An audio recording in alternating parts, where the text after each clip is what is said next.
Hey, this is Mr. Powers again, teaching algebra, and we are going to try another example of solving an equation in quadratic form. So here we go. So, any idea? Don't forget to record. Hmm? Oh yeah, I'm recording, Okay, good. and you're on it now.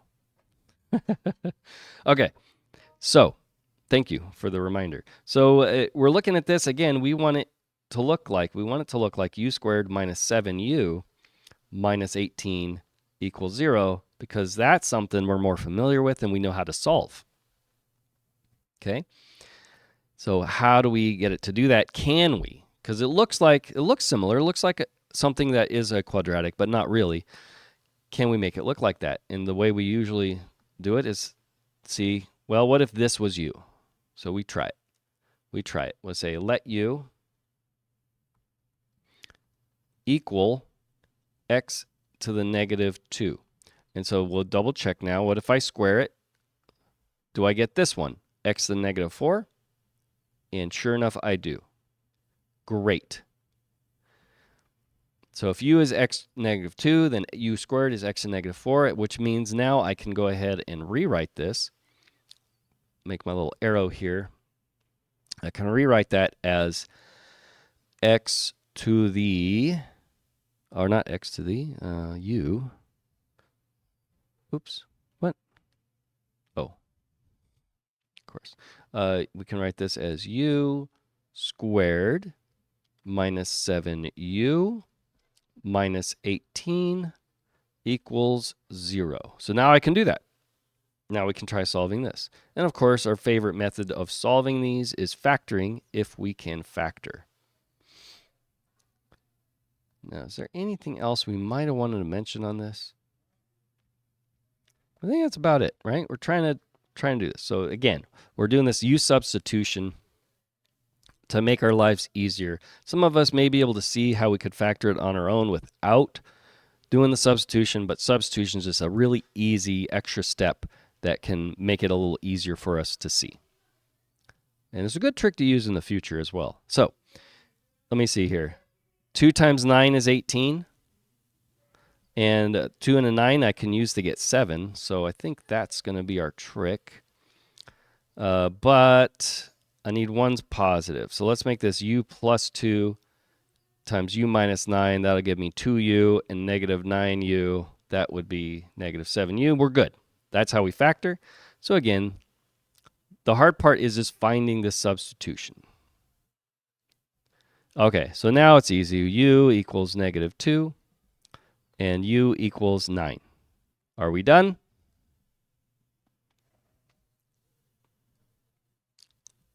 Absolutely not. We are not done. No. Thank you. Very good. No. No way. All right, because what was u again? U was x to the negative 2. So what I have is x to the negative 2 equals negative 2, or I have x to the negative 2 equals 9. Now we're going to have to solve these. How do you undo x to the negative 2? What do you do?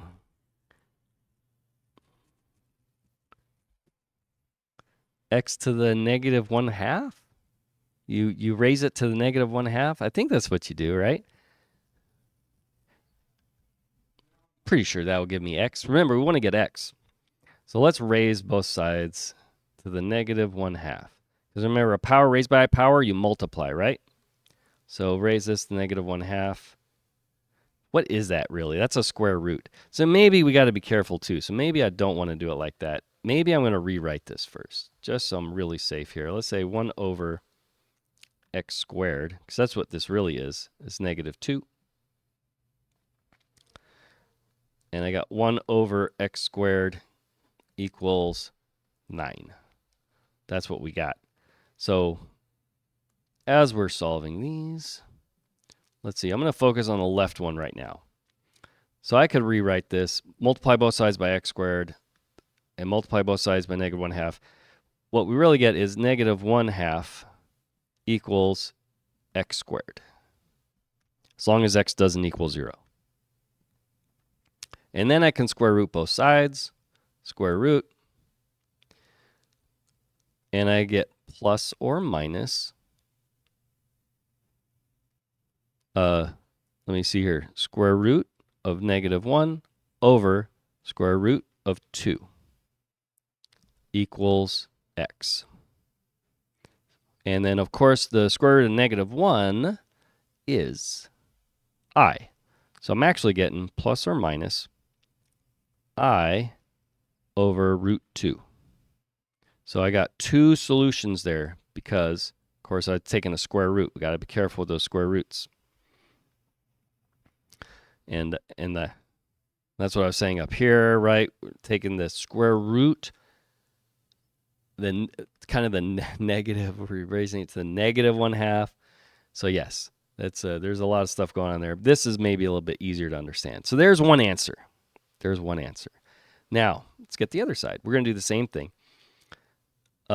This is the same as saying, let's see here.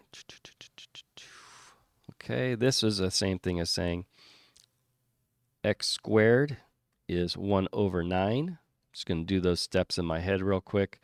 And so we take the square root, take the square root. This one's not as bad at all. We get x is plus or minus the square root of 1 over the square root of 9, which is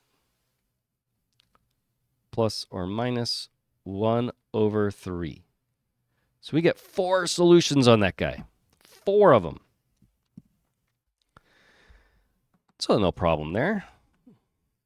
4 solutions. And it's good. And would we expect 4 solutions? Maybe it's x to -4. It's kind of weird. But we can always plug them in and double check. Lots of ways.